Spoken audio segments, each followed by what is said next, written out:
Personal? देखें, मैं पहले भी कई दफ़ा कह चुका हूँ, इसके ऊपर लोगों ने आरा भी दी हैं जो कोई अच्छी आरा नहीं दी। मतलब मेरे ख्याल में तो इमाम महदी के ज़हूर का माहौल बन रहा है। और जब हम कहते हैं माहौल बन रहा है तो उसके कितनी देर बाद इमाम महदी ने ज़ाहिर होना है ये तो अल्लाह को मालूम है। लेकिन जब हम इन फितनों के ज़हूर, इमाम महदी के ज़हूर या इस तरह की निशानियां जो क़ुर्ब क़यामत की उनके ज़हूर की बात करते हैं तो उसमें दो दहाइयां लग जाना, दो दहाई लग जाना, ये एक बिल्कुल छोटी सी बात है।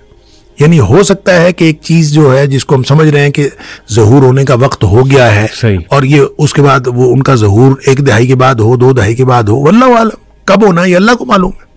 हम इसके बारे में कोई नहीं कह सकते एग्जैक्ट डेट। बहुत सारे लोगों ने तो डेट्स दी हुई है, लेकिन ये ऐसा कुछ नहीं है। ऐसा नहीं है, लेकिन होना है, ये सारा कुछ होना है। वो वाकयात जो नबी पाक सल्लल्लाहु अलैहि वसल्लम ने बता दिए उनका वक़ू तो होना है, लेकिन किस और तरतीब भी यही होगी। कब होंगे और किस जगह पे होंगे ये अल्लाह को मालूम है।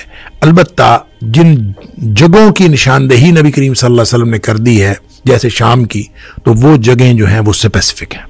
तो हाउ टू बी श्योर कि हम कम से कम उनके उस रैंक में शामिल हो जाएं अगर आज कोई अनकरीब ज़हूर हो जाता है? As a family, as an individual किस गाइडलाइन को फॉलो करें? अपनी फैमिली की तवज्जो किस तरफ दिलाएं? इतनी तेज़ी से जो हालात चेंज हो रहे हैं कि हम कोशिश करेंगे रफ टफ का आदी बनाएं। सही, इसलिए कि हम जो नरम गर्म बिस्तरों में सोने वाले हम जिहाद पर कैसे बैत कर सकते हैं? सही, और इमाम महदी की बैत होगी जिहाद पर। बिल्कुल ऐसे। लिहाजा जो लोग जिहाद के लिए ट्रेनिंग लेने को भी एक मुशक्कत समझते हैं तो वो कैसे उनकी बैत करेंगे? अल्लाह, उनके लिए तो प्रॉब्लम होगा। लिहाजा इसको देखें, यहूदी अपने बच्चों को ट्रेनिंग देते हैं, सारी दुनिया के लोग अपने बच्चों को जंगी ट्रेनिंग देते हैं। हमें भी एज मुस्लिम नेशन के तौर पर, मुस्लिम मिल्लत के तौर पर हमें अपने बच्चों को जिहादी ट्रेनिंग देनी चाहिए। सही। और उम्मत मुस्लिमा के हुक्मरानों को इस बात का एहतमाम करना चाहिए। और मैं तो कई दफ़ा पहले भी कह चुका हूँ कि पाकिस्तान के तमाम आवाम के ऊपर, मसलन हम पाकिस्तान की बात करते हैं, तमाम आवाम के ऊपर जंगी ट्रेनिंग लाजमी होनी चाहिए। बिल्कुल सही। और ये बिल्कुल हर बच्चे को, जैसे देखें पहले एनसीसी होती थी स्कूलों, कॉलेजेस के अंदर, मेरे दौर की बात है यार। हाँ जी, एनसीसी होती थी, कुछ ना कुछ ट्रेनिंग होती थी, फिर जांबाज फोर्स होती थी, उसमें कम्युनिटी के लोग होते थे, मतलब कुछ ना कुछ ट्रेनिंग का सिलसिला। तो मैं ये समझता हूँ कि एक खास उम्र की हद पे जाके फौजी ट्रेनिंग देनी चाहिए और कौमी लेवल पे उसको लाजमी करार दिया जाना चाहिए और सब लोगों को ट्रेनिंग दी जानी चाहिए। और जब वो ट्रेनिंग मौजूद होगी, रफ टफ के आदी बनेंगे। देखें क्या हालात बनने हैं अल्लाह को मालूम है, लेकिन ये जो कंफर्ट जोन है ना, इससे बहरहाल बाहर निकलना है।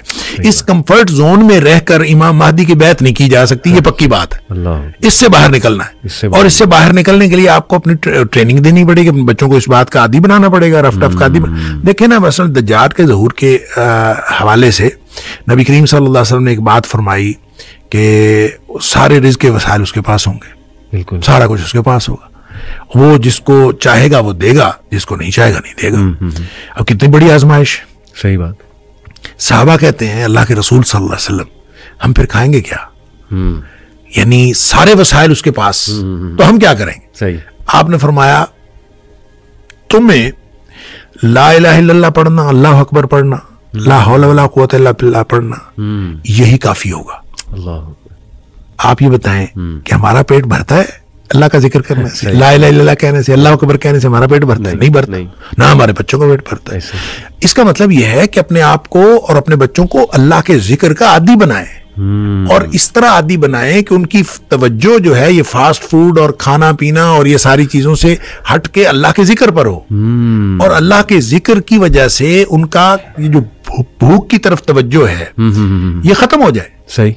आप अल्लाह के जिक्र में इस कदर इन्वॉल्व हों कि आपका भूख का एहसास खत्म हो जाए। बिल्कुल ठीक। तो ये है काफी होने का मतलब। तो इसका आदी अगर हमने बनाया हुआ अपने बच्चों को, ये खुद आदी बने हुए हैं, तो फिर ये उस वक्त सफाइस करेगा, वरना तो नहीं। Rough and tough life, rough and tough lifestyle बनाना है, कंफर्ट जोन से निकलना है, अपने बच्चों को इस बात का आदी बनाना है। और मैं तो कौमी लेवल पे मैं समझता हूं कि कौमी लेवल पे हमें जिहाद की ट्रेनिंग करनी चाहिए।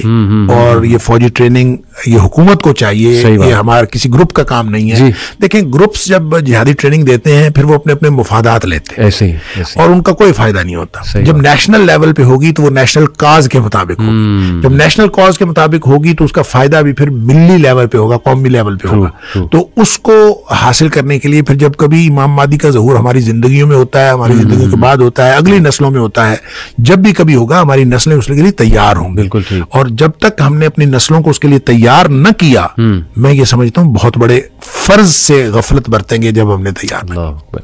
शेख, ये केस स्टडी बड़ी ज़बरदस्त सूरह अल बकरा में ही हमें मिलती है। मैं अक्सर इस पे गौर भी करता हूँ कि देखिए हज़रत मूसा अलैहिस्सलाम अपनी कौम को लेकर 40 साल नहीं एंटर हो सके बैतुल मक़दस में। क्या ये है वजह कि दे वर नॉट रेडी? जो कौम थी उसने जिहाद से भी इनकार कर दिया था और शिरक में भी पड़ गए थे। तो इस केस स्टडी से हम ये भी समझ सकते हैं कि हमारी भी कौम अभी इस लेवल की तो रेडी नहीं। जैसे आपने कहा इमाम मेहदी की फौज में तो भूल जाओ, यानी जब वो जिहाद के ऊपर बैत करेंगे तो हमारी तो ये ट्रेनिंग ही नहीं है, और शायद इसीलिए हम पे ये वबाल भी आया हुआ। आप अंदाजा करें कि जब 1/3 लोग जिन्होंने इमाम महदी को मानना ही नहीं, मुसलमानों में से कितनी बड़ी तादाद है। अल्लाह अकबर। अगर हम 1.5 अरब हैं जी, तो इसका मतलब है 50 करोड़ ने नहीं मानना। कितनी बड़ी तादाद, कितनी बड़ी तादाद। उन्होंने नहीं मानना।